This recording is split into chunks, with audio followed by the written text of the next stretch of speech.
Kandidati, ki so udeleženi na JTAC Certification kursu, so iz vseh enot Slovenske vojske.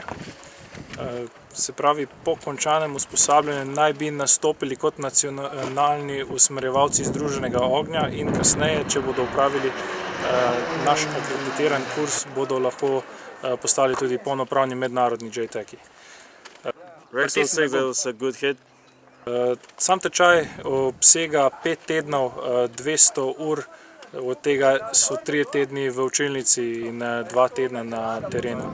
Trenutno se nahajamo na začetnem delu terenskega dela, kar pomeni, da mora vsak od slušateljev pridobiti 2 živi kontroli, se pravi z avionom oziroma helikopterjem. Trenutno to upravljamo z avionom PC-9. Danes in včeraj so vsi slušatelji pridobili to, da lahko nadaljujejo kurs. Se pravi, od tu naprej pa se bo tečaj samo stopnjeval, se pravi pri združevanju artilerije z letalstvom, medtem ko bodo imeli tudi brezpilotnike, oziroma lahko govorimo tudi o brezpilotniku, 2 avionih in helikopterju v istem času in po možnosti še artilerija.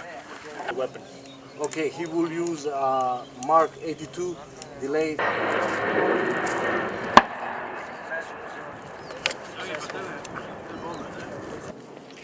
Po končanem usposabljanju in zagotavljanju vseh pogojev bojo slušatelji pridobili licenco kvalificiranega osebja, kar pomeni, da bodo dejansko na terenu postali vezni člen med letalstvom in pehoto.